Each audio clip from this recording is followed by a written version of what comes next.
కొంచెం నర్వస్గా ఫీల్ అవుతున్నాను, నేను తప్పు చెప్తే క్షమించండి. లూకా సువార్త 23వ అధ్యాయము 46వ వచనం. అప్పుడు యేసు గొప్ప శబ్దంతో కేక వేసి, తండ్రి నీ చేతికి నా ఆత్మను అప్పగించుకొనుచున్నానెను. ఆయన ఇలాగ చెప్పి ప్రాణము విడిచెను. ఇది 7వ మాట. శుభ శుక్రవారం రోజు మనం తీసుకుంటే మార్నింగ్ 8ంటికి పిలాతు మరణ శిక్ష విధిస్తాడు. అప్పటికి యూదులకు దేవుని మీద కోపం పోదు. ఇంకా వాళ్ళ జడ్జిమెంట్ని తీసుకొని పిలాతు ఏం చేస్తాడు, కొరడా వేద్దాము, శిలువ మరణం వేద్దామని అనుకుంటారు.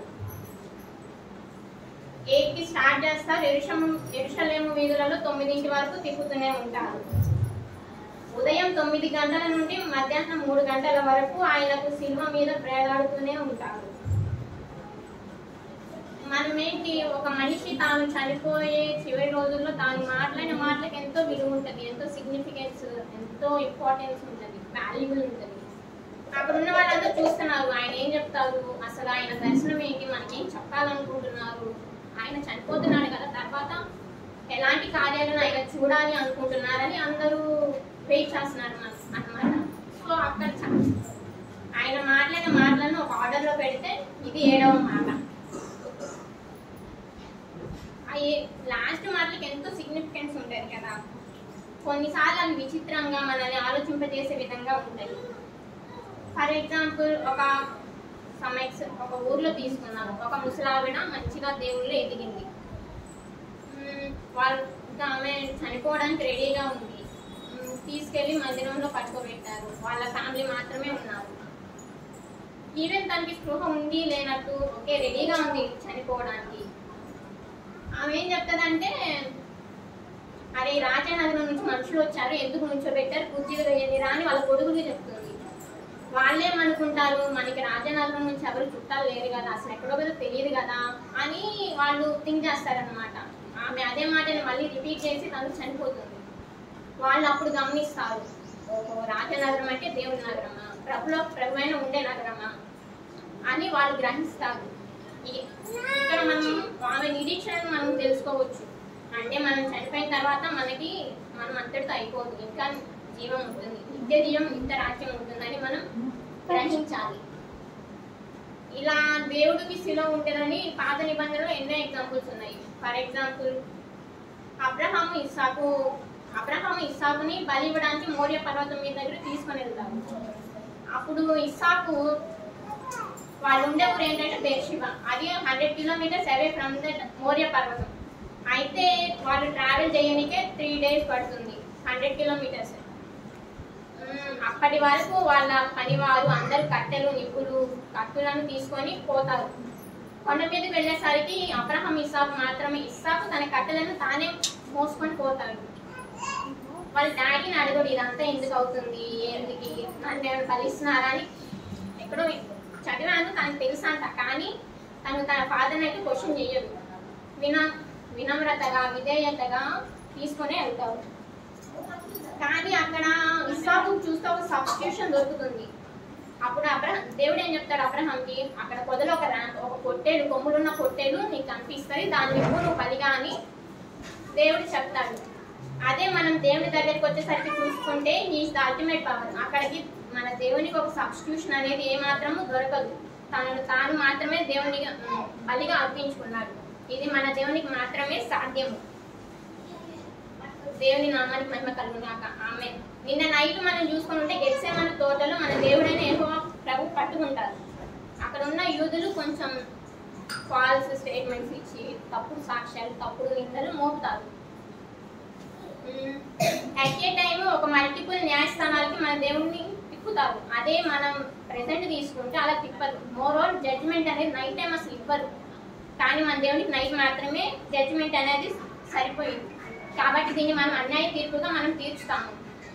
మన మనుషుల మాటలు ఎలాంటివంటే నీటి మీద రాతలు లాంటివి. ఎలా అంటే ఎగ్జాక్ట్గా 1 week బిఫోర్, ఇంకా 1 week కూడా కాలేదు, మట్టలాగారు హృదయం చెప్తాడు, హీఈస్ ద మెస్సయ్య, హోసన్నకి జయమని వాళ్ళు చాలా బాగా చెప్తారు, పొగుడుతారు. అదే ఈ రోజు వచ్చేసరికి చంపేయండి, కింద వేసేయండి, సిలువ వేసేయని ఈజీగా మాటలు మారుస్తారు. అది మన మనుషులకు మాత్రమే సాధ్యము, కానీ మన దేవుడు ఎన్నటికీ అలాగున చెయ్యదు.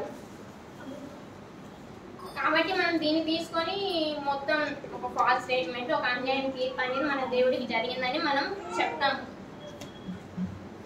ఆ రోజే అన్నదకాయకుల దగ్గరికి, పిలాతు దగ్గరికి, హెరోద్ దగ్గరికి అట్ ఏ టైం మారుస్తూ ఉంటారు దేవుని జడ్జిమెంట్ కి. ఫైనల్లీ పిలాతు జడ్జిమెంట్ ఇచ్చేస్తాడు. ఇంకా మనం తీసుకుంటే ఆ సిలువ అనేది ఒక 80 kgs కి మాత్రమే ఈక్వల్ కాదు. అది మన లోకంలో ఎంతమంది అయితే ఉన్నామో మనందరి పాపం, ఎంత పాపం చేస్తామో అంత బరువుగా అది ఈక్వల్. అది ఒక 80 kg మాత్రమే అని మనము అనుకోకూడదు. ఆ మాట చెప్పే ముందు గర్భాలయపు గుడిలో తెర చినిగిపోతుంది, నడిమికి సెంటర్కి అది చినిగిపోతుంది కదా. ఎందుకు అంటే ఒక పవిత్రమైన స్థలం నుండి ఇంకా అపవిత్రమైన స్థలానికి ఒక మార్గం అనేది మన దేవుడు మనకి చూపిస్తాడు.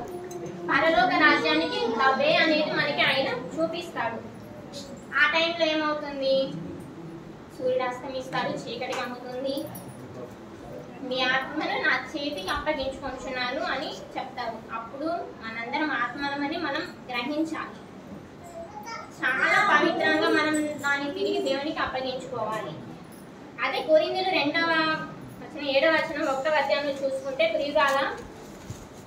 ప్రియులారా మనకు వాగ్దానములు ఉన్నవి కనుక శరీరమునకును ఆత్మకును కలిగిన సమస్తము కల్మషము నుండి మనలను పవిత్రులుగా చేసుకొనుము. మన ఆత్మలు అనేవి చాలా పవిత్రంగా దేవుని మనము సమర్పించుకోవాలి. ఆత్మలు కల్మషం లేని వారు ధన్యుడు. మరణించే టైంలో యాక్చువల్లీ అందరికి అన్ని షేర్ వాల్యూస్ ఉంటాయి కదా, ఇంపార్టెన్స్ ఆస్తులు ఇచ్చానా లేదా అని కొంచెం మంది థింక్ చేస్తారు. బట్ వీ డోంట్ అలా చేయకూడదు. ఎందుకంటే అంతా అయిపోయింది, దేవా నేను మీ దగ్గరకు వచ్చేస్తున్నాను, నేను చేసినవన్నీ పాపములను క్షమించండి, ఏదైనా తప్పు చేసే ఉండొచ్చు క్షమించండి అని మనం దేవుని మొరపెట్టుకోవాలి. అంతేగాని కొంచెం మంది ఓవర్ కాన్ఫిడెన్స్ నేను ఎలాగ ఈ ఫుడ్ పెట్టండి, అలా చేయండి, ఇలా చేయండి, అలా సమాధి చేయించండి అని చెప్తారు. బట్ దానివల్ల ప్రయోజనం అయితే లేదు కదా. మన ఆత్మలను మనము దేవునికి సబ్మిట్ చేసుకోవాలి. దేవుడు మనకు ఒక మాదిరిలాగా చూపిస్తున్నాడు అన్నమాట. నేను ఈ రోజు ఏ విధంగా అయితే మరణించానో మీరు కూడా ఆ రోజు డెఫినెట్లీ ఒక రోజు పోతారు. ఆ సమయంలో మన ఆత్మలను చాలా ప్యూర్ గా దేవునికి సమర్పించుకోవాలి. మేలు చేసి కూడా బాధలను దేవుడు మన కోసం అనుభవించాడు. ఎందుకంటే మనం చేసిన పాపాలను క్షమించడానికి కోసం. అలాగే మనం కూడా చాలా ప్యూర్ గా మేలు చేసి బాధను అనుభవించాలి. కాబట్టి దేవుని చిత్త ప్రకారం బాధపడేవారు సత్ప్రవర్తన గలవారై నమ్మకమైన సృష్టికర్తకు తమ ఆత్మలను అప్పగించుకోవాలని, మన ఆత్మలను దేవునికి అప్పగించుకోవాలని. ఆయన ఒక మాదిరి మనకు. చాలా మన పాపముల కోసం ఆయన మరణించాడు కదా. మనము క్రీస్తు ని క్రాస్ ని చూసినప్పుడు వినయ విధేయతను నేర్చుకోవాలి. ఆయనకు వచ్చిన ఫాల్స్ జడ్జ్మెంట్ అని తెలిసినప్పుడు ఆయన విధేయతగా దాన్ని దేవా నీ చిత్త ప్రకారమే కొనసాగనివ్వు అని ఫేస్ చేశారు తప్పనించి. అంతేగాని అక్లరేషన్స్ అయితే ఏం చెప్పలేదు, కారణాలు అయితే ఏం చెప్పకుండా విధేయతగా దాన్ని పాటించాడు. తిరిగి దేవునికి తన చిత్తాన్ని చిత్త ప్రకారము జరిగించిన తర్వాత తన ఆత్మను దేవునికి సమర్పించాడు. ఫర్ ఎగ్జాంపుల్ లేడీస్ బాగా తెలుసు, ఏదైనా ఒక వాల్యుబుల్ ఐటమ్ వేరే వాళ్ళ దగ్గర నుండి మన దగ్గర లేదనుకుంటే, అక్క నేను పెట్టుకొని నీకు మళ్ళీ ఇస్తామంటే వాళ్ళు ఇస్తారు డెఫినెట్లీ. ఇచ్చినాక దాన్ని మనం అంతే వాల్యుబుల్ గా ఇస్తామా, లేదంటే దాన్ని ఏదైనా పాడు చేసి అయితే ఇవ్వం కదా, వాళ్ళు ఊరుకోరు. సో మనం దాన్ని ప్యూర్ ఎలా నిజాయితీగా విశ్వాసంతో ప్రేమతో సమర్పిస్తాము, మనం కూడా మన ఆత్మను దేవునికి అలానే విశ్వాసంగా ప్రేమగా సమర్పించుకోవాలి. దేవుడి వాక్యాన్ని